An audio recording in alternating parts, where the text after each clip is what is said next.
ಮೈಸೂರಿನ ಓಂ ಶ್ರೀ ಸಾಯಿ ಟ್ರಸ್ಟ್ ಮುಂದೆ ಮಹಾ ಹೈಡ್ರಾಮಾ ನಡೆದಿರುವಂಥದ್ದು. ಟ್ರಸ್ಟ್ನಲ್ಲಿ ನರ್ಸಿಂಗ್ ಓದುತ್ತಿದ್ದ ಯುವತಿಗೆ ಆಗಿದ್ದಾದರೂ ಏನು ಎಂಬ ಪ್ರಶ್ನೆ ಮೂಡಿರುವಂಥದ್ದು. ಮಗಳು ಬಬಿತಾ ಸ್ಥಿತಿಗೆ ಕಣ್ಣೀರು ಹಾಕುತ್ತಿರೋ ತಾಯಿ.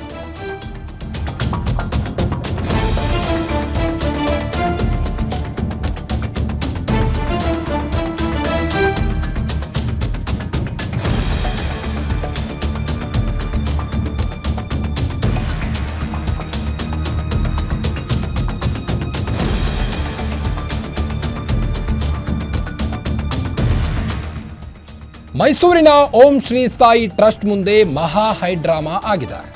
ಟ್ರಸ್ಟ್ನಲ್ಲಿ ನರ್ಸಿಂಗ್ ಓದುತ್ತಿದ್ದ ಯುವತಿ ಆಗಿದ್ದಾದ್ರೂ ಏನು ಹಾಗಾದ್ರೆ ಆ ಒಂದು ನರ್ಸಿಂಗ್ ಇದರಲ್ಲಿ ಮಗಳು ಬಬಿತಾ ಸ್ಥಿತಿಗೆ ಕಣ್ಣೀರು ಹಾಕುತ್ತಿರೋ ತಾಯಿ.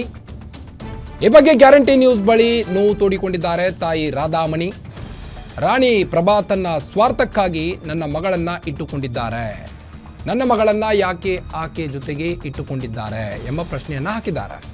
ನನಗೆ ನನ್ನ ಮಗಳು ಬೇಕು, ಮನೆಗೆ ಕಳುಹಿಸಿಕೊಡಬೇಕು, ಬೇರೆ ವಿದ್ಯಾರ್ಥಿನಿಯರ ರೀತಿ ಆಕೆಯನ್ನು ಓದಿಸುತ್ತಿಲ್ಲ. ಮನೆಯಲ್ಲಿ ತನ್ನ ಜೊತೆಗೆ ಇಟ್ಕೊಂಡ ಟೈಪಿಂಗ್ ಮಾಡಿಸಿಕೊಳ್ತಿದ್ದಾರೆ, ಎಲ್ಲೇ ಹೋದರೂ ಜೊತೆಗೆ ಕರೆದುಕೊಂಡು ಹೋಗ್ತಿದ್ದಾರೆ. ಇನ್ಸ್ಟಾಗ್ರಾಮ್ನಲ್ಲಿ ಬೇರೆ ಬೇರೆ ರೀತಿ ಫೋಟೋಸ್ ಹಾಕ್ತಿದ್ದಾರೆ. ಒಂದೇ ರೀತಿ ಡ್ರೆಸ್, ಒಂದೇ ರೀತಿ ಟ್ಯಾಟೋ ಯಾಕೆ ಬೇಕು? ಯಾವುದೇ ಕಾರಣಕ್ಕೂ ನನ್ನ ಮಗಳು ಅವರ ಜೊತೆ ಇರಬಾರ್ದು. ಪೊಲೀಸರು ಕೂಡ ರಾಣಿ ಪ್ರಭಾಗೆ ಸಪೋರ್ಟ್ ಮಾಡ್ತಿದ್ದಾರೆ. ನನ್ನ ಮಗಳನ್ನ ನನ್ನ ಜೊತೆಗೆ ಕಳಿಸಿ ಅಂತ ತಾಯಿ ರಾಧಾಮಣಿ ಪಟ್ಟು ಹಿಡಿದು ಕೂತಿದ್ದಾರೆ.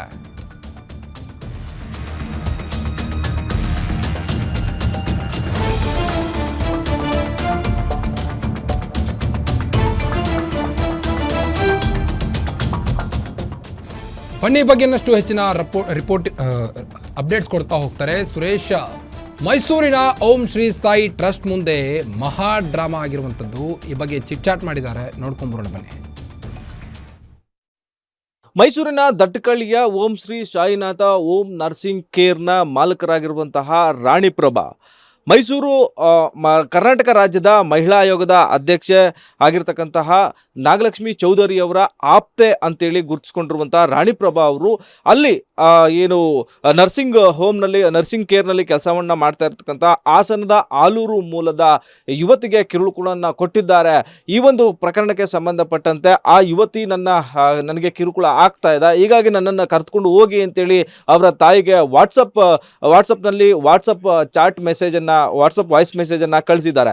ಆ ಪ್ರಕರಣಕ್ಕೆ ಸಂಬಂಧಪಟ್ಟಂತೆ ತಮ್ಮ ಮಗಳನ್ನ ಕರೆದುಕೊಂಡು ಬರೋಕ್ಕೆ ಬಂದಂತಹ ಹಾಸನದ ಆಲೂರಿನ ಅವರ ತಾಯಿಗೆ ಆ ಮಗಳನ್ನ ಕಳಿಸದೆ ಇದೀಗ ಅವರ ಮೇಲೂ ಕೂಡ ಹಲ್ಲೆ ಮಾಡಿದ್ದಾರೆ ಅನ್ನೋ ಒಂದು ಆರೋಪ ಕೂಡ ರಾಣಿ ಪ್ರಭಾ ಅವರ ಮೇಲೆ ಕೇಳಿ ಬಂದಿದೆ. ಈ ಬಗ್ಗೆ ಮಾತನಾಡೋದಕ್ಕೆ ನನ್ನೊಟ್ಟಿಗೆ ಆ ಒಂದು ಆ ಒಂದು ನರ್ಸಿಂಗ್ ಕೇರ್ನಲ್ಲಿ ಕೆಲಸ ಮಾಡ್ತಾ ಇರ್ತಕ್ಕಂತಹ ಯುವತಿಯ ತಾಯಿ ನನ್ನೊಟ್ಟಿಗಿದ್ದಾರೆ. ಅವ್ರನ್ನ ಕೇಳೋಣ. ಮೇಡಮ್, ನಿಮ್ಮ ಹೆಸರೇನು, ನಿಮ್ಮ ಮಗಳ ಹೆಸರೇನು, ನಿಮ್ಮ ಮಗಳು ಎಷ್ಟು ವರ್ಷದಿಂದ ಅಲ್ಲಿ ಕೆಲಸವನ್ನು ಮಾಡ್ತಿದ್ದಾರೆ, ಏನು ಸಮಸ್ಯೆ ಆಗ್ತಾ ಇದೆ ಅಂತ? ನನ್ನ ಹೆಸರು ರಾಧಾಮಣಿ ಅಂತ ಸರ್. ಹಾಸನ ಆಲೂರಿಂದ ಬಂದಿದ್ದೀನಿ. ನನ್ನ ಮಗಳು ಇಲ್ಲಿ 1.5 ವರ್ಷದಿಂದ ನನ್ನ ಮಗಳು ನರ್ಸಿಂಗ್ ಅಂತ ಬಂದಿದ್ದಳು. ಅವಳಿಗೆ ಏನು ಕಿರುಕುಳ ಕೊಟ್ಟರೋ ಗೊತ್ತಿಲ್ಲ.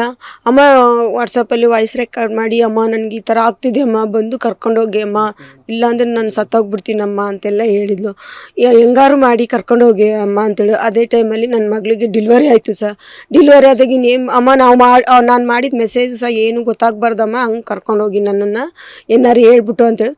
ಅದೇ ಟೈಮಲ್ಲಿ ನನ್ನ ಮಗಳು ಡೆಲಿವರಿ ಆಯಿತು ಸರ್. ಆವಾಗ ನಾನು ಬಂದೆ, ಹಿಂಗೆ ಕಳಿಸ್ಕೊಡಿ ಅಂತ. ಇಲ್ಲ ಕಳಿಸ್ಕೊಡಲ್ಲ ಅಂತ. ಇಲ್ಲ, ನಾನು ಒಬ್ಬಳೇ ಹೋರಾಡ್ತಿರೋದು ಈ ಕಡೆ. ನಾನು ತಾಲೂಕು ಆಫೀಸಲ್ಲಿ ಕೆಲಸ ಮಾಡ್ತಿದ್ದೀನಿ ಸರ್. ಡಿ ಗ್ರೂಪ್ ಆಗಿ ಕೆಲಸ ಮಾಡ್ತಾಯಿದ್ದೀನಿ. ನನಗೂ ಗಂಡ ಇಲ್ಲ ಸರ್. ನಾನು ಚಿಕ್ಕ ಮಕ್ಕಳಿರುವಾಗಲೇ ನನ್ನ ಗಂಡ ತೀರೋಗಿದ್ದು ಸರ್. ನನಗೆ ನಾನು ಈ ಕಡೆ ಡ್ಯೂಟಿನೇ ಮಾಡಲ್ಲ, ಈ ಕಡೆ ಬಾಣ್ತಿನೇ ನೋಡ್ಕೊಳ್ಳೋರು ಸರ್ ನಮಗೆ ಯಾರೂ ಇಲ್ಲ. ಹಂಗಾಗಿ ನಾನು ಕರೆಯೋಕ್ಕೆ ಬಂದಾಗ ಇವ್ರು ಕಳಿಸ್ಲೇ ಇಲ್ಲ ಸರ್. ಬಂದ್ಬಿಟ್ಟು ಈಗ ನೆಂಟ್ರುಗಳು ಬಂದು ಹೆಂಗೆ ಹೋಗ್ತಾರೆ ಹಂಗೆ ನನ್ನ ಮಗಳನ್ನ ಬಂದು ನೋಡ್ಸ್ಕೊಂಡು ಮತ್ತೆ ಕರ್ಕೊಂಡು ಎಷ್ಟು ಹೇಳಿದ್ರು ಕಳಿಸ್ಲೇ ಇಲ್ಲ. ಲಾಸ್ಟಿಗೆ ನಾನೇ ಬಂದೆ ಸರ್. ಬಂದ್ಬಿಟ್ಟು ಹಿಂಗೆ ದಯವಿಟ್ಟು ಮೇಡಮ್ ನನ್ನ ಮಗಳನ್ನ ಕಳಿಸ್ಕೊಡಿ ಅಂದಕ್ಕೆ ಕಳ್ಸೋದೇ ಇಲ್ಲ ಅಂತ ಹಠ ಹಿಡಿದ್ರು ಸರ್. ಆಮೇಲೆ ನಿಮ್ಮ ಮಗಳನ್ನ ಏನಕ್ಕೆ ಕಳಿಸ್ತಾರೆ? ನಿಮ್ಮ ಮಗಳು ಏನು ಕೆಲಸ ಮಾಡ್ತಾಳೆ? ನಿಮ್ಮ ಮಗಳ ಹೆಸರೇನು? ನರ್ಸಿಂಗ್ ಅಂತ ಬಂತು ಸರ್. ನರ್ಸಿಂಗ್ ಕೆಲಸ ಮಾಡಿಸ್ಬೇಕಾ? ಇವರು ಮನೇಲಿ ಇಟ್ಕೊಂಡು ಟೈಪಿಂಗ್ ಮಾಡ್ಸೋಕೆ ಇಟ್ಕೋಬೇಕಾ ಸರ್? ಟೈಪಿಂಗ್ ಮಾಡಿಸಿದ್ರೆ ನಾನು ಯಾಕೆ ಇಲ್ಲಿ ಕಳಿಸ್ತಿದ್ದೆ ಸರ್? ನಮ್ಮ ಆಫೀಸಲ್ಲಿ ಯಾವ್ದಾದ್ರು ಟೈಪಿಂಗ್ ಕೆಲಸ ಇತ್ತು ನನ್ನ ಮಗಳನ್ನ ಅಲ್ಲಿಗೆ ಕರ್ಕೊಂಡು ಹೋಗ್ಬೋದಾಯಿತು. ಬರೀ ಟೈಪಿಂಗೋಸ್ಕರ ಇಲ್ಲಿ ಇಟ್ಕೋಬೇಕಂತ ಅವಶ್ಯಕತೆ ಇಲ್ಲ. ಏನು ಬರೀ ಟೈಪಿಂಗ್ ವಿಷಯನೇ ತಗೊಂಡು ನನ್ನ ಮಗಳನ್ನ ಇಲ್ಲಿ ಇಟ್ಕೊಳ್ಳೋದು ಯಾವ ನ್ಯಾಯ ಸರ್ ಹೇಳಿ? ಎತ್ತು ತಾಯಿ ಕರಿವಾಗ ಕಳಿಸ್ಕೊಡ್ಲೇಬೇಕು ಮಕ್ಕಳನ್ನ ಯಾರಾದ್ರೂ.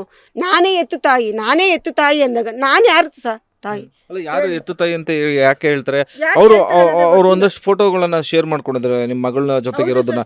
ಏನ್ ಫೋಟೋಗಳು ಅದು? ಏನು ಅಲ್ಲಿ ಇಲ್ಲಿ ಹೋಗೋದು ಅಲ್ಲಿ ಇಲ್ಲಿ ಫೋಟೋ ತಕ್ಕೊಳ್ಳೋದು, ಮತ್ತೆ ಟ್ಯಾಟೂ ಹಾಕೊಳ್ಸ್ಕೊಳ್ಳೋದು.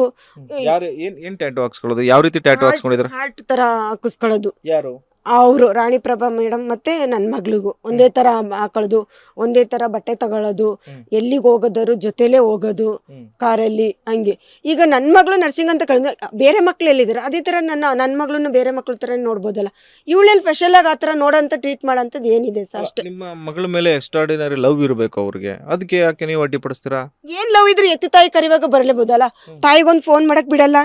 ತಾಯಿ ಫೋನ್ ಮಾಡಿದ್ರೆ ನಿಮ್ಮಮ್ಮ ಫೋನ್ ಮಾಡ್ತಾವಳೆ, ಗಂಟ್ಲೆ ಮಾತಾಡ್ತಾಳೆ ನೋಡಿ. ಮಕ್ಕಳು ತಾಯಿ ಜೊತೆ ಮಾತಾಡಿದ್ರೆ ಬೇರೆ ಜೊತೆ ಮಾತಾಡೋಕ್ಕಾಗುತ್ತೆ ಸರ್?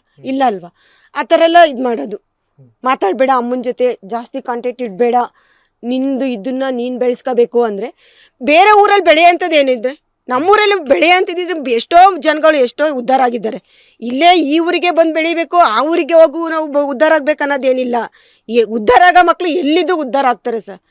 ಇಲ್ಲೇ ಮಾಡ್ಬೇಕಂತ ಅಮ್ಮ ಉಳಿಸ್ಕೊಳ್ಳೋಂಥದ್ದು ಏನಿದೆ ನನ್ನ ಮಗಳನ್ನ, ಅಷ್ಟೇ ನಾನು ಕೇಳ್ತಿರೋದು. ಈಗ ನಿಮ್ಮ ಡಿಮ್ಯಾಂಡ್ ಏನಿದೆ? ಇವತ್ತು ಪೊಲೀಸ್ ಠಾಣೆ ಮೆಟ್ಲುಗರವರೆಗೂ ಕೂಡ ಈ ಒಂದು ಕೇಸ್ ಹೋಗಿದೆ. ಏನಂತ ಪೊಲೀಸ್ ಸ್ಟೇಷನ್ಗೆ ಕಂಪ್ಲೇಂಟ್ ಕೊಟ್ರಿ? ಪೊಲೀಸ್ ಸ್ಟೇಷನಲ್ಲಿ ಏನಾಯ್ತು? ಹಲ್ಲೆ ಆಗಿದೆ ಅಂತೇಳಿ ಕೇಳ್ಪಟ್ವಿ. ಯಾರು ಹಲ್ಲೆ ಮಾಡಿದ್ದು ಅಂತ?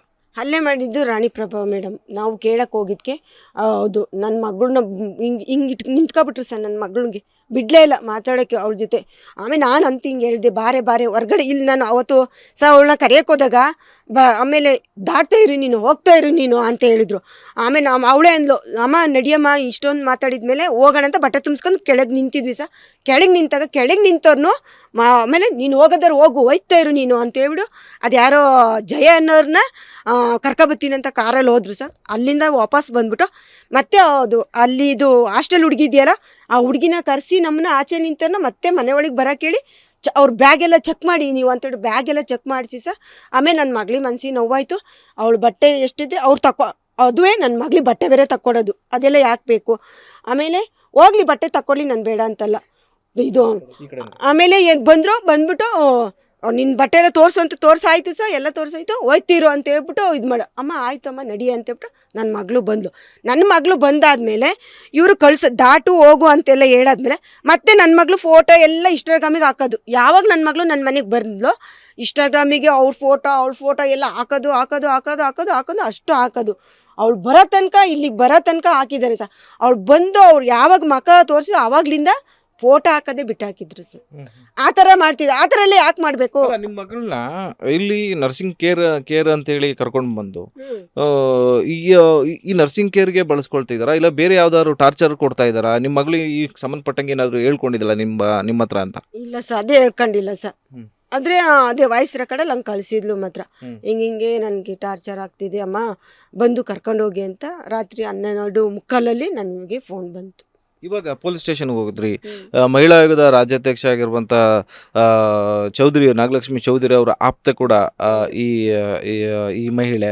ಹೀಗಾಗಿ ಆ ಒಂದು ದಬ್ಬಾಳಿಕೆಯನ್ನು ನಿಮ್ಮ ಮೇಲೆ ಪ್ರಚಾರ ಮಾಡ್ತಾ ಇದ್ದಾರಾ ಹೇಗೆ ಅಂತ? ಹೌದು, ಅವರಂದ್ರು ಪೊಲೀಸ್ನವರಂದ್ರು ನೀವೇನಾಗ್ಬೇಕು ಮೇಡಮ್, ಮಾತಾಡಕ್ಕೆ ಬಿಡಿ ನೀವು, ಅವರು ಅಮ್ಮ ಮಗಳು ಮಾತಾಡಕ್ಕೆ ಬಿಡಿ, ನೀವ್ಯಾರು ಮೇಡಮ್ ನೀವ್ಯಾರು? ಆಮೇಲೆ ನೀವು ಆಚೆ ಹೋಗಿ ನಿಂತ್ಕೊಂಡಿರಿ ಅಂತ ಹೇಳಿದ್ರು. ನನ್ನನ್ನು ಯಾಕೆ ಆಚೆ ಹೋಗಿ ನಿಂತ್ಕೊಂತೀನಿ? ನಾನು ರಾಣಿಪ್ರಭಾ ನಾಗಲಕ್ಷ್ಮಿ ಮೇಡಮ್ ಬೇರೆ ಅಂತ ರೈಟ್ ಹ್ಯಾಂಡು ಅಂತ ಹೇಳಿದ ತಕ್ಷಣ ಸಹ ಅವ್ರು ಕೂಲ್ ಆದರು. ಪೊಲೀಸ್ನವ್ರು ಕೂಲಾಗಿ ಹೌದಾ ಮೇಡಮ್ ಆಯಿತು ಅಂತ ಹೇಳಿ ಅವ್ರ ಜೊತೆ ಕಂಪ್ಲೇಂಟ್ ಬರ್ಸ್ಕೊಂಡ್ರು ಹೊರತು ನಮ್ಮ ಜೊತೆ ಏನಿಲ್ಲ. ಅಮ್ಮ ಅವಳು 20 ವರ್ಷ ಆಗೈತಮ್ಮ, ಅವಳು ಹೇಳ್ದಂಗೆ ಕಣಮ್ಮ ಅಂತೇಳಿ ಕಳಿಸಿದ್ರು ಸರ್ ಅವರು. ಹಂಗಾರೆ 20 ವರ್ಷ ಆದ್ರು ಅಂತ ಹೇಳ್ಬಿಟ್ಟು ಹೇಳಿದ್ರಂತ ಸಹ ಅವ್ರು ನನ್ನ ಮಗಳನ್ನ ಇಲ್ಲೇ ಇಟ್ಕೊಂಡ್ರೆ ಆಗುತ್ತಾ ಸರ್? ತಾಯಿಯದ್ರ ಜೊತೆ ಕಳ್ಸ್ಕೊಡ್ಬೇಕಲ್ವ? ಚಿಕ್ಕ ಮಕ್ಕಳಿಂದ ಸಾಕಿರತ್ತಾನೆ ನಾವು, ಚಿಕ್ಕ ಮಗುವಿಂದ. ಈಗ 20 ವರ್ಷ ಆಯ್ತು ಅಂತ ಗಿಡ ಅವ್ರು ಹೇಳ್ದಂಗೆ ಏನಂತ ಅವ್ರ ಜೊತೆ ಇಟ್ಬಿಡೋಕ್ಕಾಗುತ್ತಾ? ಪೊಲೀಸ್ನವರು ನಮ್ಮನ್ನ ಅಕಸ್ಮಾತ್ ನಾಳೆ ಕರ್ಕೊಂಡೋದ್ರು, ನಾಳೆ ನನ್ನ ಮಗಳಿಗೆ 20 ವರ್ಷ ಆಯಿತು, ಏನು ಯಾವನ ಜೊತೆನಾರು ಹೋಗ್ಬೋದು ಕಣಮ್ಮ, ಯಾರ ಜೊತೆನಾರು ಇರ್ಬೋದು ಕಣಮ್ಮ ಅಂತ ಹೇಳ್ತಾರಲ್ಲ, ಅದು ಹೇಳೋದು ಸರಿನಾ ಸರ್? ಅದು ನಮ್ಮನ್ನ ಕೇಳಬೇಕು ಏನಮ್ಮ ಅಂತ. ಆಗ ನೀವೇನು ಹೇಳ್ತೀರಮ್ಮ ಅಂತ ಕೇಳಲಿಲ್ಲ ಅವರು. ಆಗ ನನ್ನ ಮಗಳಿಗೆ ಏನಾದ್ರು ಅವಳೇ ಬರ್ಕೊಟ್ಟಿದ್ದಾಳಲ್ಲ, ನನ್ನ ಇಷ್ಟಿದಂತೆ ನಾನು ಹಿಂಗೆ ಬಂದಿದ್ದೀನಿ ಅಂತ. ನಾಳೆ ದಿನ ಹಂಗೆ ಬರ್ಕೊಟ್ಟವಳಂತ ಅವ್ರು ಮೇಡಮ್ ಏನು ಮಾಡಿದ್ರು, ಏನಾದ್ರೂ ಮಾಡಾಕಿದ್ರು ಸರ್, ಎಲ್ಲಿಗಾರ ಕಳಿಸಿದ್ರು, ನಮಗೆ ಗೊತ್ತೇ ಇಲ್ಲ. ಅವಳು ಇಂಥದ್ದಕ್ಕೆ ಹೋಯ್ತೀನಿ ಅಂತಲೂ ಹೇಳಿಲ್ಲ, ಹಿಂಗೆ ಹೋಯ್ತೀನಿ ಅಂತ ಹೋದವಳು ಇಂಥದ್ದು ಪ್ಲೇಸ್ ಅಂತ ಹೇಳಿಲ್ಲ ಅಂತ ಏನಾರು ಮಾಡಾಕಿದ್ರೆ ಸರ್ ಆಗ ನಾನು ಏನು ಮಾಡಲಿ?